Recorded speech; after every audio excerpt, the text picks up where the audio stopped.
Hi bazala bam Zitho, welcome to Mkosi noMagatsheni. I am uMagatsheni. So bazala bam, there's one thing that I've noticed. Have you noticed that behind every sad story of a woman, mhlambe the GPV or anything bad that has happened, eh, kuloyo muntu loyo wesifazane, there's a woman behind that thing, or there's a woman who is protecting the perpetrator, there's a woman who's protecting the guy oyenze lobo buhlungu lobo kulo muntu wesifazane.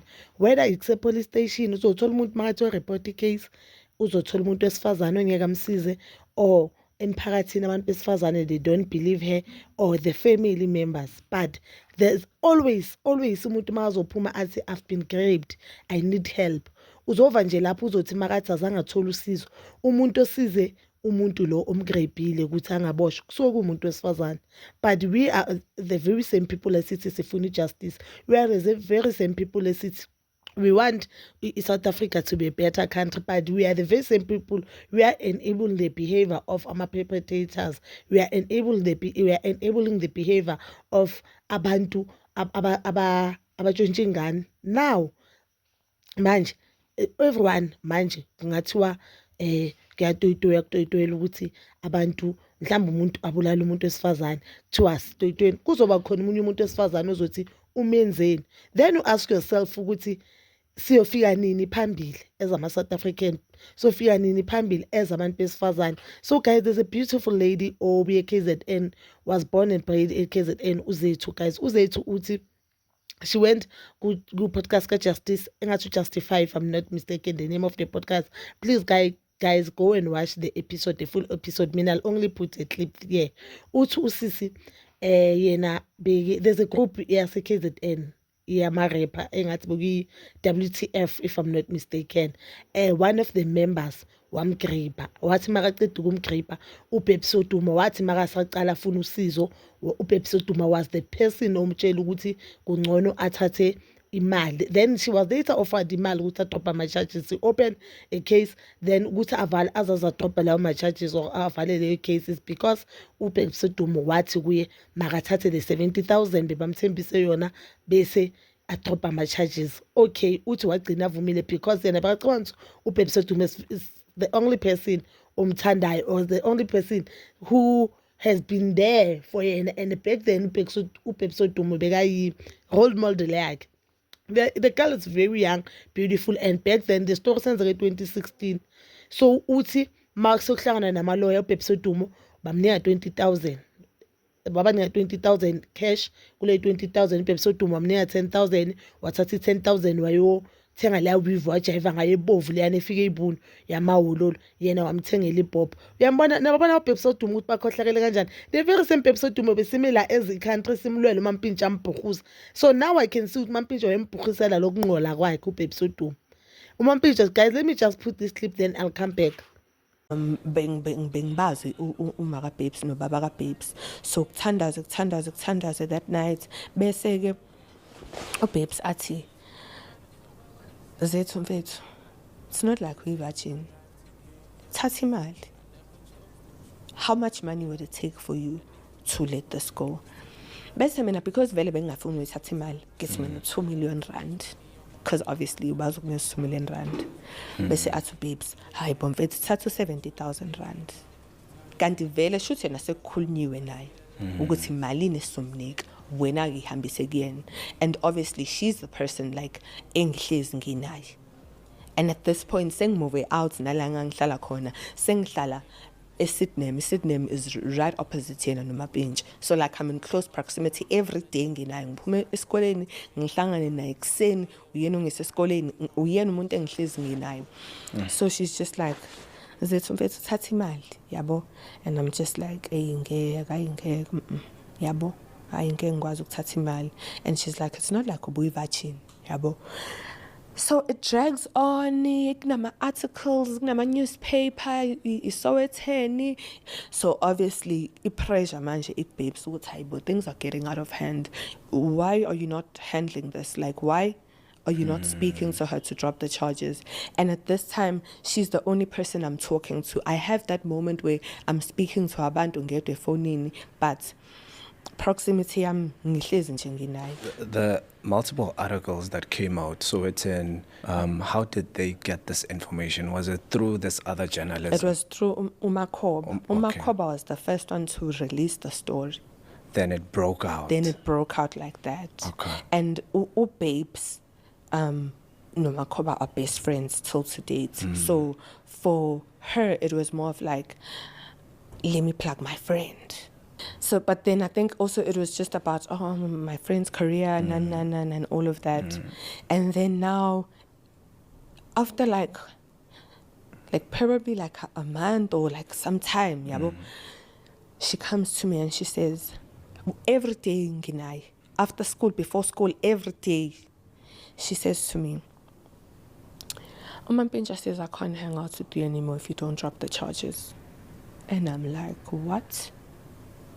I've moved out of a traffic. I don't have any friends. I am only with you. And even everything I do is controlled, it's centered, like who I speak to, what I do. Like, what does life even look like outside of you? And you know, trauma makes you want to clutch onto one person that you're just like, okay, life's still okay, like I've still got this one person. And I'm just like, no, I'm not dropping the charges. She lets it go. Then the next day she says, today's going to be the last day you see me if you don't drop the charges. Sure. I'm like, okay, it's fine, I'll drop the charges. But now news has broke out. Angithi yonke into siyonke indawo. Mengiphelezela kuzowaziwa ukuthi uyena ongi-influencile. Athi hayi mina ngengikwazi ukuhamba nawe. And like she's adamant on the fact that if you don't drop this, sihlezi nje into lokho esho ukuthi hayi mina ngiphinde ngihlale nawe. Mongadrophanga nje lama charges ngophinde ungibone. And she's just like, just take the money, mfethu, it's not that deep, yabo. Eventually, like, I remember it was after school. She said, I'll wait for you at workshop. Hambi uye police station at workshop, you drop my charges.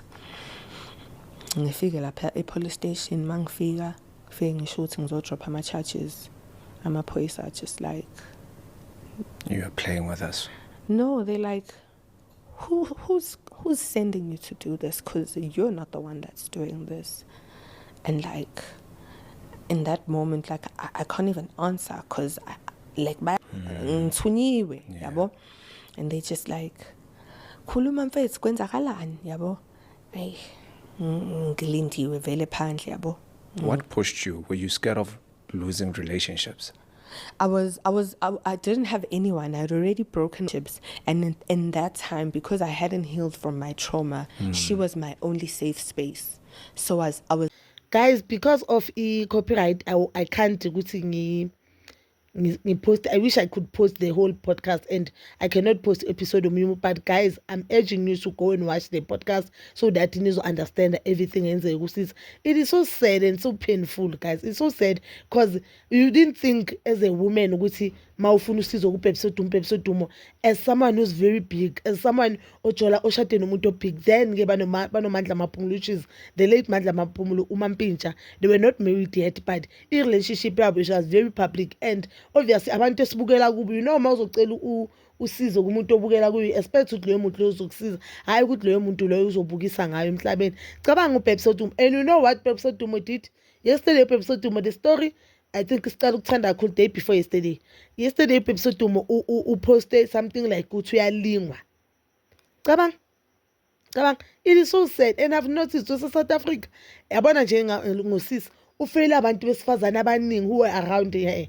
Abaningi, because if you listen to the podcast, ucela usizo ku-girlfriend guy or ku-friend ne-girlfriend, the friend bekahleli ne-girlfriend on another room kalogoy omdlengulile azange bamsiza. She called i-friend yakhe ne-sister friend yakhe azange bamsiza. She called abantu abaningi, and baningi abantu bekabukela kubo, but ke abantu ababukele they failed. Unfortunately for her, up until today akayitholi i-justice le mhlambe thina sicabanga ukusiyo. But I've went through social media and I've seen the guy who alleged raped her, because uthi naye akazi whether the guy bekayi-one noma bebabaningi, but uyakhumbula ukuthi mabacede because bathele something edrinking yakhe kwabe ngathi yabo uyadakwa engathi ubadiza but yakhumbula ukuthi mabase bayemlahlela laba amlahlekela khona of which kukwakhe ngaphandle emotweni lapho bazwile ukuthi bebaphikisana babaningi abanye bathi ngcono bamsuse emhlabeni abanye bathi so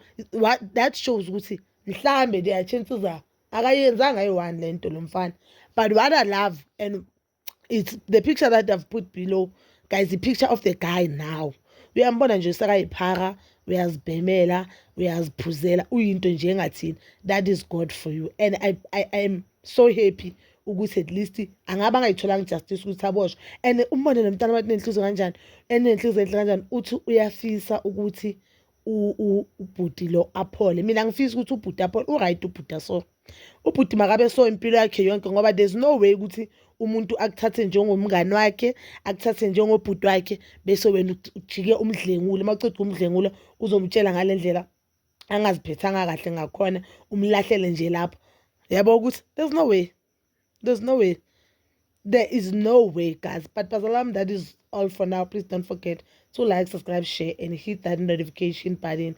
Nginithanda ukuya nokubuya.